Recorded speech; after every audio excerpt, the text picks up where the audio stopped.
Hello students, how are you all? I hope you must be doing well.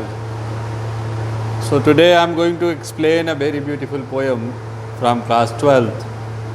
An elementary school classroom in a slum, composed by Stephen Spender. So let me tell you first the scenario of this poem. Mr. Stephen Spender is a well-known novelist, an essayist.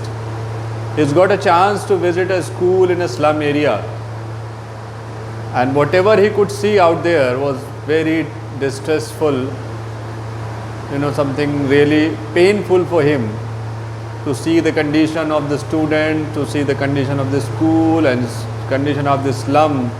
It was really a painful account for him, and that painful account experience has come into this poem.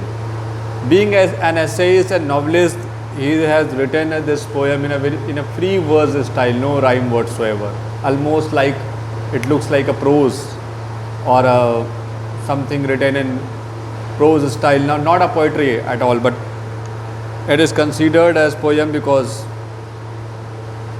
things are not written in an essay style. Things are, some things are indicating and their explanation required.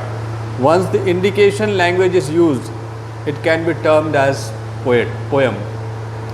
So let me read the poem first, and then I'll explain you line by line. Today we'll cover only 2 paragraphs because it's a bit difficult and a long poem. So we'll cover into 2 parts. So in this first part we'll cover the 2 paragraphs. In the next part we'll cover the 2 paragraphs. Fair, fair from gusty waves, these children's faces like rootless weeds, the hair torn around their pallor. Fair, fair from gusty waves. Gusty waves means air which is not clear, polluted air, maybe because of fog, maybe because of breeze, maybe because of dust. These children's faces looks like rootless weeds. Now he is describing the scenario of that slum where he went to see that school. The whole area is filled with a gusty air, means a polluted air, and the faces of children like rootless weeds. Rootless weeds means unwanted plants, which has not been sowed with the planning. Like you have eaten a mango and thrown away its seed, and somewhere the plant has come out. Unwanted plants. Here use of simile. Faces of children like rootless weeds. The hair torn round their pallor. बाल बिखरे हुए हैं, चेहरे पर गिर रहे हैं. Pallor means yellow faces, dull faces, malnutrient faces. Means those who have not been taken care properly by their parents. The tall girl now the poet is giving 2 or 3 examples of different boys and girls he has seen into that area, just telling their condition and explaining how that slum was. Slum को properly explain करने के लिए 2-3 बच्चों का example देके अब वो समझा रहे हैं नेक्स्ट लाइन्स में. The tall girl with her weighed down head, the paper seeming boy with rat's eyes. 2 बच्चों का एग्जाम्पल पहले दिया. एक टॉल गर्ल, लंबी दुबली पतली लड़की है, भारी सिर है लेकिन डाउन है, स्कूल जा रही है. डाउन हेड क्यों है? क्योंकि उसका कोई इंटरेस्ट नहीं है स्कूल जाने में. She did not find school at all interesting. She has been just like pushed to go there, and she might be finding the school very boring. Another boy, paper saving boy. Paper saving boy means एक लड़के को paper जैसा दुबला पतला बताया है, use of metaphor. Paper saving boy बिल्कुल दुबला पतला लड़का with rat's eyes. Rat's eyes means he is a kind of a person who's not cannot be there for a long time in a particular position. Rat, have you ever seen a rat? चूहा जो होता है वो कभी भी एक position में लंबे समय तक नहीं रहता और उसकी आंखें हमेशा कुछ ना कुछ खोजती रहती. In the same way this boy is moving to school but his eyes are searching something else. His focus is somewhere else. The stunted unlucky hair of twisted bones.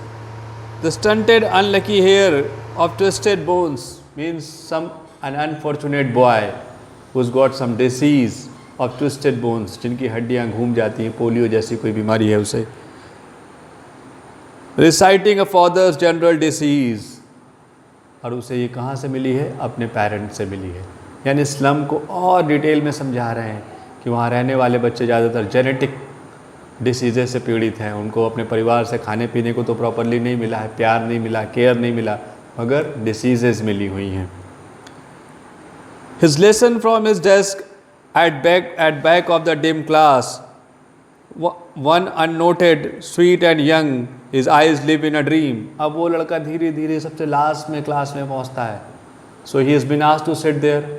Normally in schools, this is a pretty common, this used to be a common rule. Whoever is coming at the end of this or the last has to sit at the back seats. तो उसको back seat पे बोलने के लिए बैठने के लिए बोला गया है। वो वहाँ बैठा हुआ है, लेकिन उसका ध्यान वहाँ नहीं है।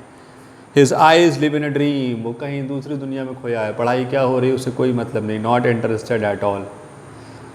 Of squirrels game in tree room other than this. पढ़ाई के अलावा उसका ध्यान गिलहरियों पर है। गिलहरियाँ बाहर क्या कर रही हैं, कैसे खेल रही हैं, क्या कूद रही हैं, वो पूरी तरह से उसमें खो गया। He has become a part of their game. वो वहाँ पर फोकस्ड है।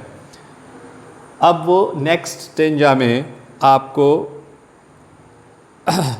स्कूल की कंडीशन बता रहे हैं। अभी उन्होंने स्टूडेंट्स की कंडीशन बताई कि स्लम से कैसे बच्चे पढ़ने आए हैं, किस तरह के बच्चे हैं वो। अब वो आपको समझा रहे हैं कि वो स्कूल किस तरह का है जहाँ वो पहुँचे थे देखने के लिए। On sour cream walls donation Shakespeare's head cloudless at dawn civilised home riding all cities. अब देखिए यहाँ पे बड़ा अच्छा कंपैरिजन किया है। पहले तो सोर क्रीम वॉल्स, सोर मीन्स डल, सोर यहाँ पे जो यूज़ किया है वो डलनेस को शो करने के लिए किया है। क्रीम वॉल्स मतलब जो स्कूल की वॉल्स हैं वो डल दिख रही हैं। कहने का मतलब ये है कि उन्हें बहुत दिनों से वाइट वॉशिंग नहीं की गई है, पेंटिंग नहीं की गई है, डल हो गई हैं। डोनेशंस मिले हुए हैं स्कूल को, रिच लोगों से कुछ चीज़ें मिली, जिसमें शेक्सपियर की एक फ़ोटो है। अब उस शेक्सपियर को कैसे कंपेयर कर रहे हैं? शेक्सपियर का हेड कैसा है? क्लाउडलेस एट डॉन, मॉर्निंग के समय, सिविलाइज्ड डोम, यहाँ ये सन के लिए यूज़ किया, राइजिंग सन के लिए। जो सूर्य उगता है वो जैसा आधा गोल और बिल्कुल चिकना होता है, वैसा ही शेक्सपियर का सर है, वैसे ही उस पिक्चर में शेक्सपियर का सर दिख रहा है। बेलेट फ्लावरी टायरोलीज वैली ओपन हैंडेड मैप, और एक ओपन हैंडेड मैप मतलब एक बड़ा सा मैप है जो डोनेशन में मिला हुआ है। कुछ पिक्चर्स हैं जिनमें टायरोलीज वैली की पिक्चर्स हैं, जो बहुत ही ऑस्ट्रिया में एक बहुत ही फेमस वैली है जहाँ पे तमाम तरह के फ्लावर्स देखने को मिलते हैं। उस वैली की पिक्चर भी किसी ने डोनेट की हुई है, वो भी दीवार पर लगी हुई है। Avoiding the word it's world and yet for these children these Windows not this map.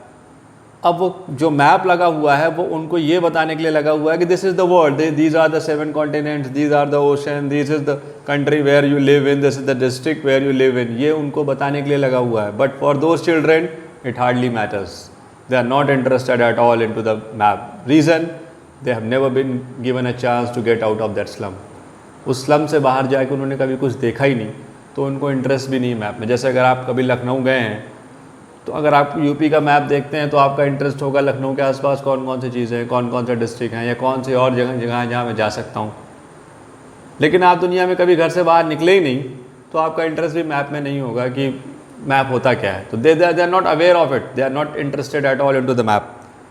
Their world where all their futures painted with the fog. उनके लिए दुनिया क्या है? उनके लिए एक विंडो, स्कूल की विंडो ही दुनिया है जिसके बाहर वो देख रहे हैं, बाहर खोए हुए हैं।